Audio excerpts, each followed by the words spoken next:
एक बार फिर से मैं सभी अर्थ को दोहरा दे रही हूँ। हरि है राजनीति पढ़ी आए। श्री कृष्ण के व्यवहार को देख के ऐसा लग रहा है कि श्री कृष्ण ने राजनीति का पाठ पढ़ लिया है, वो एक विशेष कूटनीतिज्ञ बन गए हैं। क्योंकि उन्होंने क्योंकि वे स्वयं तो नहीं आए, लेकिन इस उद्धव को योग ज्ञान को लेके हमारे पास भेज दिया। हम आगे बताते हैं कि श्री कृष्ण को हम क्यों राजनीतिक कह रहे हैं, क्योंकि समुझी बात कहत मधुकर के समाचार सब पाए। श्री कृष्ण जो कि द्वारिका में बैठे हुए हैं और उद्धव को भेज रहे हैं कि जाओ तुम उन गोपियों का संदेश हम तक लेके आओ। अब उनके इस क्रियाकलाप को यदि हम राजनीति नहीं कहे तो आप ही बताइए कि हम क्या कहें। तो उनके इस कार्यों को देख के तो हम स्पष्ट हो गए हैं कि श्री कृष्ण वाकई में राजनीतिज्ञ हो गए हैं। एक अति चतुर हुते पहले ही अब गुरु ग्रंथ पढ़ाएं। एक तो श्री कृष्ण पहले ही कम चतुर थे कि अब उन्होंने गुरुओं द्वारा ग्रंथ ज्ञान को भी सीख लिया, अर्थात कूटनीतिज्ञ भी सीख लिए हैं। श्री कृष्ण जो कि पहले ही बहुत अधिक ज्ञानी थे, चतुर थे, सारी चीज़ों को बहुत ही आसानी से कर लेते थे, किंतु अब तो उन्होंने राजनीतिक ज्ञान को भी सीख लिया है। तो अब तो उनसे हम क्या अपेक्षा करें कि अब वह हमारे पास आएंगे भी या नहीं, क्योंकि अब तो वो गुरु ग्रंथ को भी सीख ली हैं। इसीलिए वह तो स्वयं नहीं आए बल्कि आपको हमारे पास भेज दिए। वह दूर बैठे बैठे हमारा संदेश जानना, हमारा हाल जानना चाहते हैं।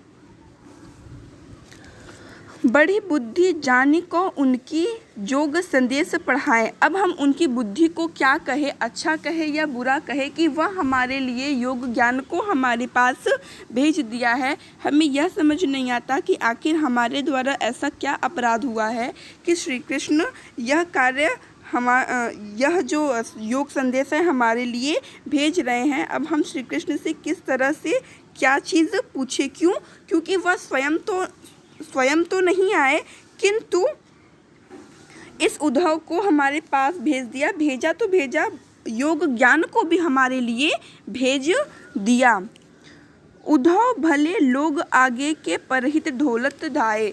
हम तो खुद ही श्री कृष्ण के गम में इतनी परेशान थी, लेकिन श्री कृष्ण ने तो हमारे लिए अब ये जो योग ज्ञान भेज दिया है, उससे हमारा जो हृदय है वह और उद्वेलित होकर स्थिरता को त्याग कर अस्थिर बन गया है। अब अपने मन फेर पाएंगे, चलत जो हुते चुराए। हमें तो ऐसा लगता है कि श्री कृष्ण का अब हमसे मन भर गया है। क्योंकि पहले तो श्री कृष्ण बहाने ढूंढा करते थे हमारे साथ खेल खेलने के लिए, लेकिन आज उनकी इन गतिविधियों को देख के ऐसा लग रहा है कि वो हमसे अपना जी छुड़ा रहे हैं, हमसे वह स्वयं ही दूर जाना चाहते हैं। तो अब हम बताइए कि अब हम क्या करें। ते क्यों अनति करे आपुन जे और अनति छुड़ाए।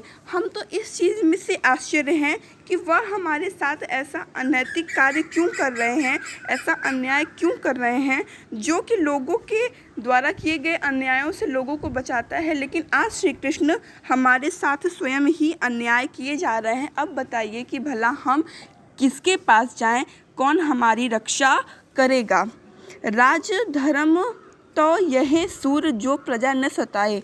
अब श्री कृष्ण जब सारे ज्ञान को सीख ही लिए हैं तो अब उन्हें यह तो पता होना चाहिए कि अपनी प्रजा को सताना राजधर्म नहीं होता है। क्या वो सारी ज्ञान को सीखने में उन्होंने यह ज्ञान सीखना छोड़ दिया है कि हम यदि किसी के साथ अन्याय करते हैं तो वह राजधर्म के विरुद्ध होता है। यह बात अब श्री कृष्ण को कौन बताएगा। अर्थात कि श्री कृष्ण जब सभी बातों को जानते ही हैं तो क्या उन्हें यह नहीं पता कि अगर हम अपनी प्रजा को सता रहे हैं तो वह राजधर्म के विरुद्ध कार्य होगा। तो हे उद्धव, अब तुम ही बताओ कि यदि हम श्री कृष्ण को राजनीतिज्ञ कहे भी तो क्या वह अनुचित होगा। अब हम तुमसे भी क्या कहें, तुम भी तो उनके द्वारा लाए हुए तुम भी तो उनके द्वारा आए हुए ही एक दूत हो। क्या तुम उनसे कम होगे। यहाँ पे भी वो उन्हीं को ही अवहेलित कर रही हैं।